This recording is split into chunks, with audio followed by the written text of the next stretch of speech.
नमस्कार दोस्तों, आइए सुनते हैं एक बहुत प्यारी सी कहानी, भोली लड़की।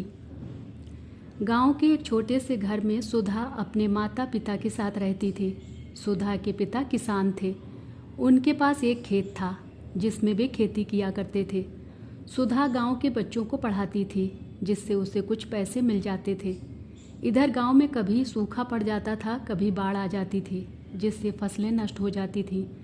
कभी कभी तो भूखे मरने की नौबत आ जाती थी। ऐसे में सुधा अपने परिवार को लेकर बहुत परेशान रहती थी। इधर उसके माता पिता उसकी शादी को लेकर परेशान थे। सुधा की एक सहेली थी, सपना। वह अच्छे संपन्न परिवार से थी। उसके पिता ने उसे पढ़ने के लिए शहर भेज दिया। एक बार सपना छुट्टियों में गांव आई। सुधा, तू इतनी परेशानी उठा रही है, तू मेरे साथ शहर चल। वहाँ तुझे मैं नौकरी दिलवा दूंगी, मज़े से रहना, घर पर भी पैसे भेज देना। सुधा ने ध्यान से उसकी बात सुनी। बात उसे समझ आ रही थी। वैसे भी वह दिन रात परेशान रहती थी कि अपने परिवार की मदद कैसे करे। सुधा बोली, ठीक है, मैं पिताजी से बात करके देखती हूँ। इस पर सपना ने कहा, अरे तू चिंता मत कर, मैं अपने पापा से कह दूँगी, वो चाचा से बात कर लेंगे। तू मेरे साथ रहेगी तो किसी को तेरी फिक्र भी नहीं होगी। उसी दिन शाम को सुधा ने बात की, लेकिन उसके पिता ने मना कर दिया। सुधा बोली, पिताजी कब तक यहाँ भूखे मरते रहेंगे? यहाँ कुछ नहीं रखा है, मुझे जाने दीजिए। अगर अच्छी सी नौकरी लग गई तो मैं आपको भी बुला लूँगी। पिताजी बोले, नहीं नहीं, अब हम तेरी कमाई पर जिंदा रहेंगे क्या? यह सुनकर सुधा ने कहा, इसमें मेरी कमाई की बात कहाँ से आ गई? कुछ दिन की बात है, थोड़े पैसे इकट्ठे हो जाएं तो आप भी कुछ काम शुरू कर लेना। वहाँ तो छोटी सी रेहड़ी पर सामान बेचकर भी अच्छे पैसे कमाए जा सकते हैं। कुछ ही देर में सपना के पापा भी आ गए। वे पढ़े लिखे समझदार आदमी थे। उन्होंने सुधा के माता पिता को समझाया तो वे सुधा को शहर भेजने के लिए राजी हो गए। एक सप्ताह बाद दोनों सहेलियां शहर आ गईं। सुधा ने कुछ पैसे जोड़ रखे थे, जिससे कुछ दिन काम चल गया। इसी बीच सुधा को एक नौकरी मिल गई। वह ऑफिस जाने लगी।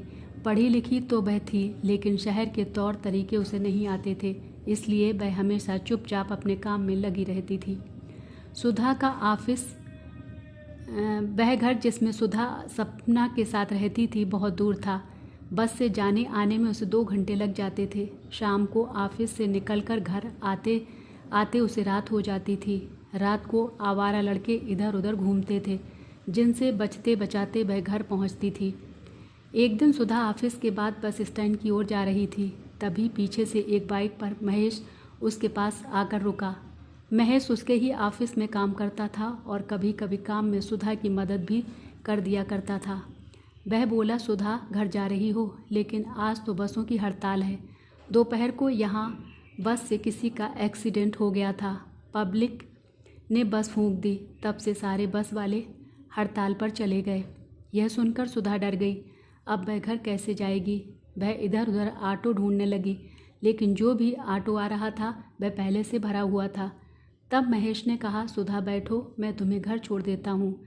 बस न होने के कारण ऑटो पहले से ही भरे हुए आ रहे हैं।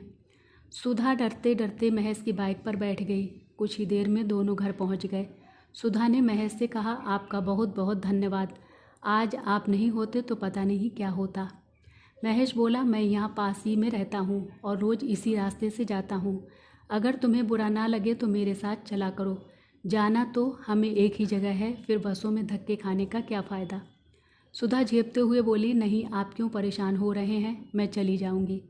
महेश ने मुस्कुराते हुए कहा, अच्छा बाबा, तुम्हारा आत्मसम्मान आड़े आ रहा है तो कभी कभी बाइक में पेट्रोल भरवा देना या कभी कभी चाय पिला देना। फिर उसने सीरियस होते हुए कहा, देखो, सुबह की तो कोई बात नहीं, लेकिन रात को यहाँ गुंडागर्दी शुरू हो जाती है। अनजान शहर हो, तुम अकेली हो, अपनी सेफ्टी के बारे में सोचो। सुधा हाँ कर देती है और मुड़कर अपने फ्लैट की ओर चल देती है। रात को सुधा सपना को सारी बातें बताती है तो सपना कहती है, सुधा, अपनी गांव की सोच से बाहर निकलकर दुनिया देख। अच्छा खासा दोस्त मिल रहा है। शहरों में यह सब आम बात है, यहाँ कोई टोकने थोड़े आ रहा है। अगले दिन से सुधा महेश के साथ ऑफिस जाने लगी। धीरे धीरे उनकी नज़दीकियाँ बढ़ने लगी।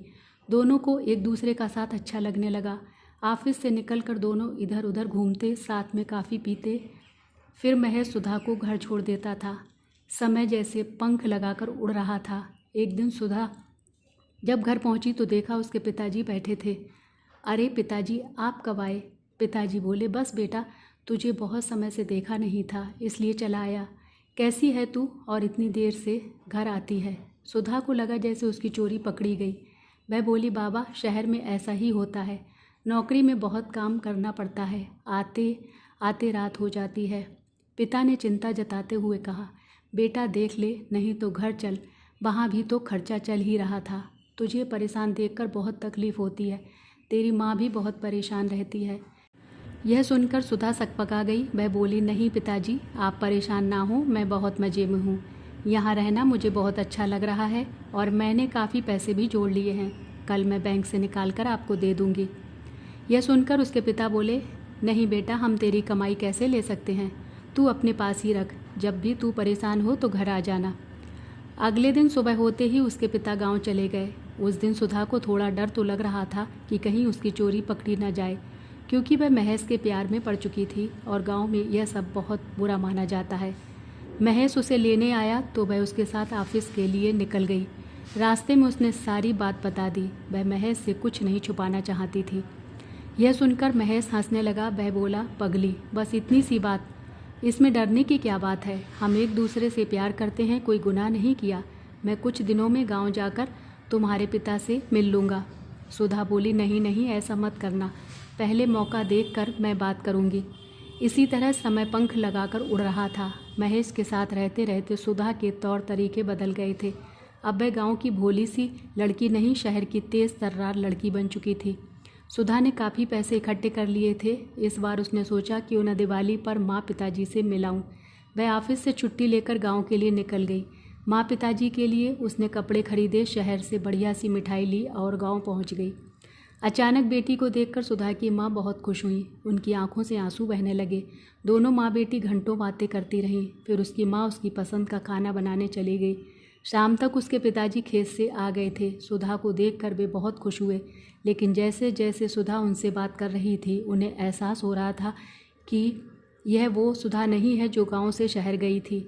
अब वह केवल पैसों की बातें करती थी। शहर की चमक दमक की बातें उसे अब उसके माता पिता बेकार नज़र आ रहे थे।